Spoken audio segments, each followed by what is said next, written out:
Okay, let's review activity 1. This was the classwork from last class from day 21. So this is just for horizontally launched projectiles, playing around with the projectile simulator, this thing. And so for number 2, language of math, that's a parabola. For number 3, the horizontal component is constant.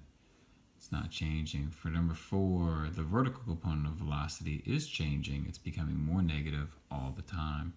For number 5, the acceleration of a parabola is constant. It's negative, which means it's downwards, and it's from gravity.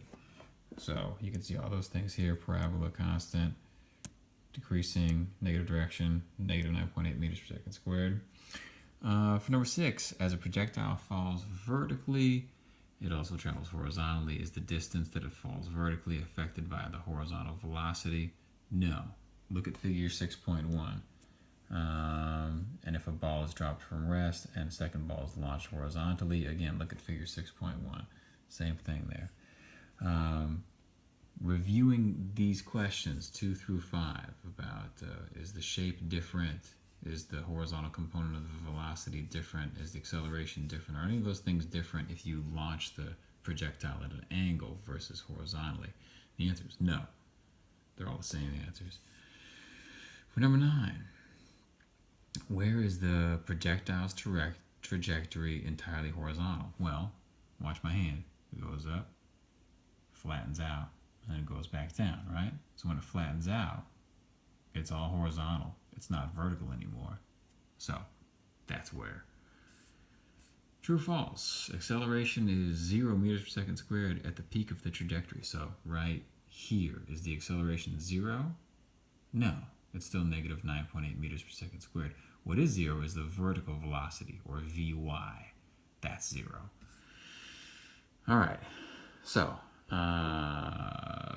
for number 11, you should have found that it takes the same amount of time going up as going down.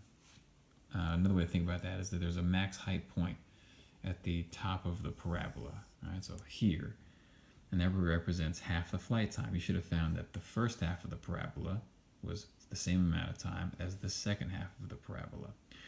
And we call that the hang time, that entire flight time. And you can figure that out by figuring out the maximum height and then figuring out the amount of time it would take to fall from that maximum height to the ground.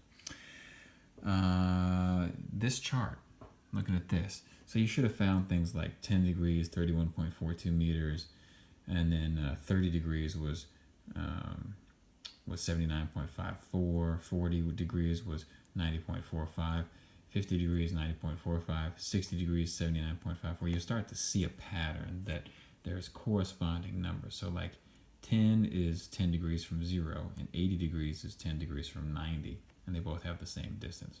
0 being straight up, 90 being flat. No,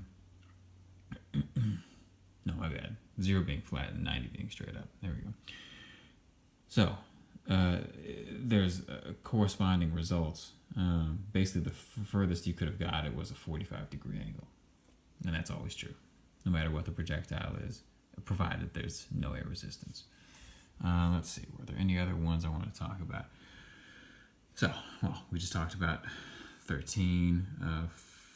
Any other observations? These things are kind of for you to kind of chew over. So if you didn't do them yet, think about them now that you have some more information. And that's it.